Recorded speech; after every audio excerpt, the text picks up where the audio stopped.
آج بھی یہ 3 نام لیے جاتے ہیں۔ اس کو 7 پہاڑوں کا شہر بھی کہا جاتا ہے۔ آج یہ وہ شہر ہے جو 2 براعظموں پر مشتمل ہے۔ یہ یورپ کا دوسرا بڑا شہر ہے۔ میں ہوٹل پہنچ گیا جو میرے لیے سب سے پہلے تھا اور وہ پہلے ہی بک ہو گیا تھا۔ سفر کی تھکاوٹ کے باعث فوراً اپنے آپ کو بیڈ پر گرا دیا۔ اب ذہن میں یہی تھا کہ پہنچ گیا ہوں، اب دیکھ بھی لوں گا، سیر بھی ہو جائے گی، ابھی بس مجھے سونا ہے۔ جب آنکھ کھلی تو رات ہو چکی تھی۔ رات کی تاریکی اس شہر کی روشنیوں کے سامنے مانند پڑ رہی تھی، لیکن میں اکیلا اس انجان شہر میں رات کے اس پہر باہر نہیں جانا چاہتا تھا، لہٰذا فیصلہ یہی کیا کہ ایک رات اور سہی۔ کچھ دیر کے لیے میں ہوٹل کی لابی میں بیٹھ گیا اور وہاں موجود ترک لوگوں کی زبان سن کر یہ حساب لگانے لگا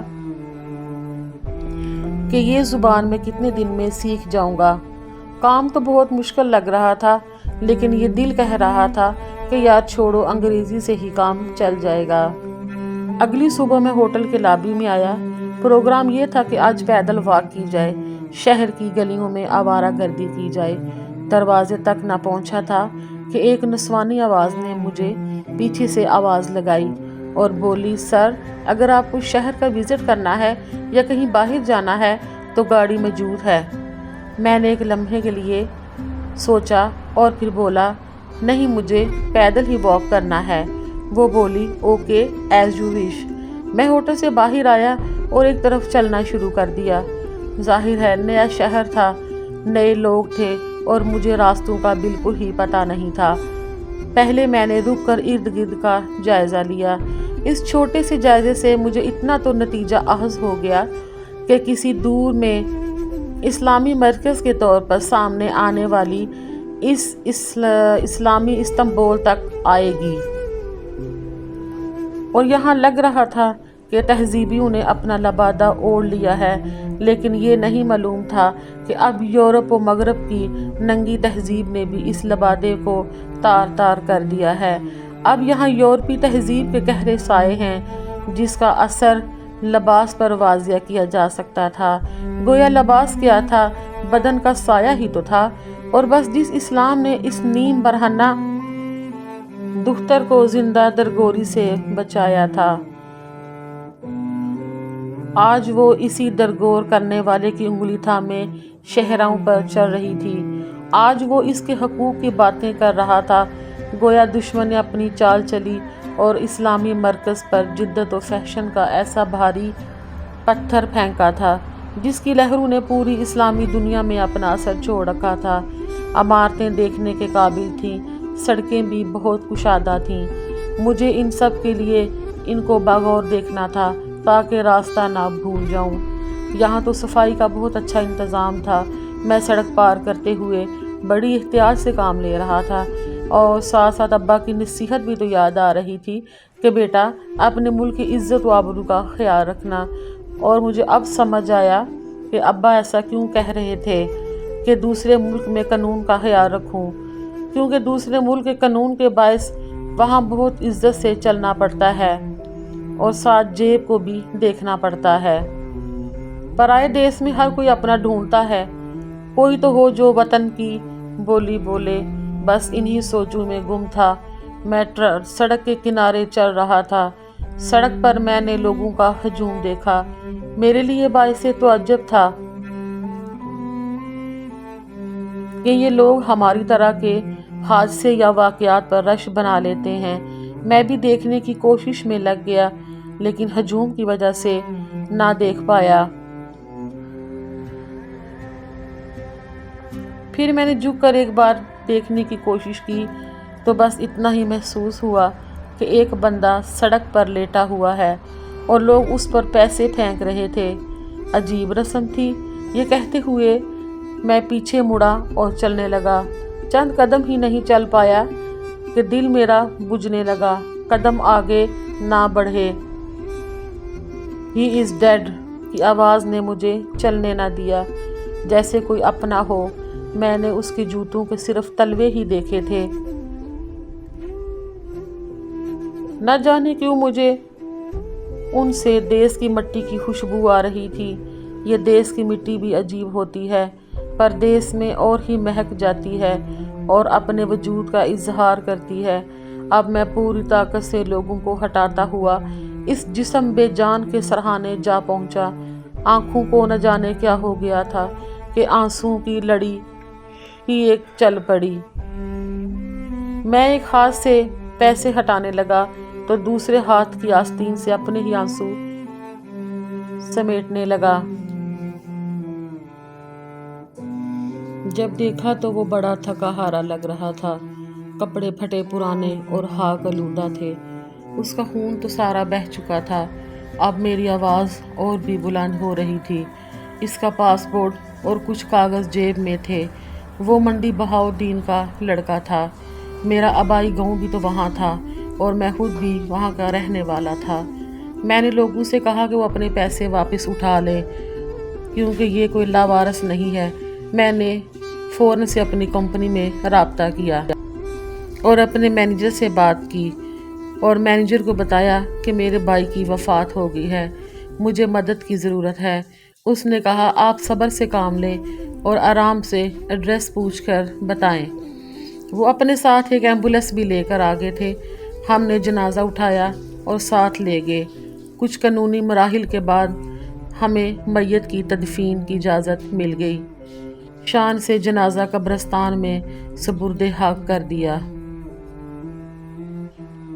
قبرستان میں صرف مینیجر صاحب اور میں ہی بیٹھے تھے اور میں اس سوچ میں تھا کہ یہ دیس میں دنیا سے کہاں لے جاتا ہے۔ اس کے بھائی بہنیں، ماں باپ، دوست احباب کا ہجوم ہوتا، لیکن ہم دو انجان آدمی ہی یہاں پر کھڑے تھے جو اس کو جانتے تک نہیں تھے، صرف اس کا نام جس کے ساتھ مرحوم کا اضافہ ہو چکا تھا۔ میں مسلسل اس کے خاندان کے بارے میں سوچ رہا تھا۔ دوسری طرف پولیس کا کہنا تھا کہ وہ غیر قانونی ہمارے ملک میں آیا تھا اور یورپ جانا چاہتا تھا۔ یہاں اس کی موت پر ایجنٹ اس کو چھوڑ کر فرار ہو گیا تھا، اس لیے شاید لوگ اس کو لاوارث سمجھ کر اس کے کفن دفن کے لیے پیسے اس کے جنازے کے اوپر پھینک رہے تھے۔ میں ہوٹل آیا تو اپنے کمرے میں موجود بڑے شیشے کے باہر دیکھنے لگا اور یہ سوچ کر میری آنکھیں نم ہو گئیں اور پانی تھم نہیں پایا۔ کبھی سوچا کہ اس کی ماں نے بھی اس کو آنسو چھپا کر رخصت کیا ہوگا۔ اس نے کیوں غیر قانونی سفر کا انتخاب کیا؟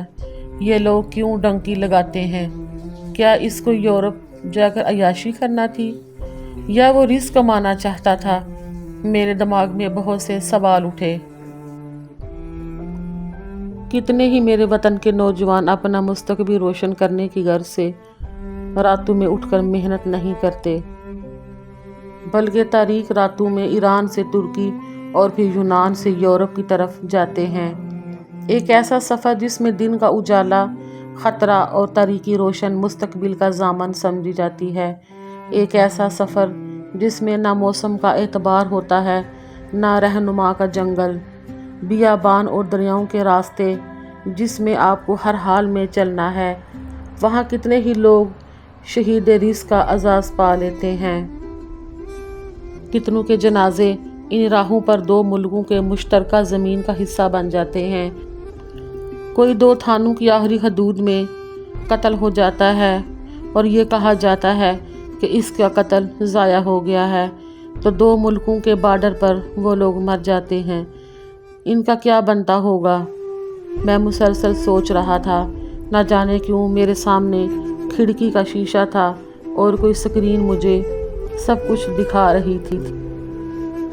مجھے ایسا لگ رہا تھا کہ یہ ایک محمد شاہد کی لاش نہیں بلکہ بولتی لاشوں کا ایک ہجوم ہے۔ اس کے بدن پر کچھ کالے نشان تھے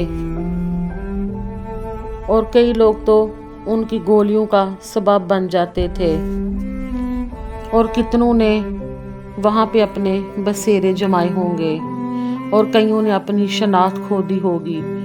کچھ کو موسم کی تبدیلیوں نے بدل دیا ہوگا۔ اس سفر کا نتیجہ کیا ہو سکتا ہے؟ جو ماں رو رو کر رخصت کرتی ہے وہ کبھی اپنے بیٹے کی کمائی سے عیاشیاں نہیں کرتی، وہ تو اپنے حصے کی روٹی بھی دے دیتی ہے، بس اس بات کا اس کا لال اس کے سامنے رہے۔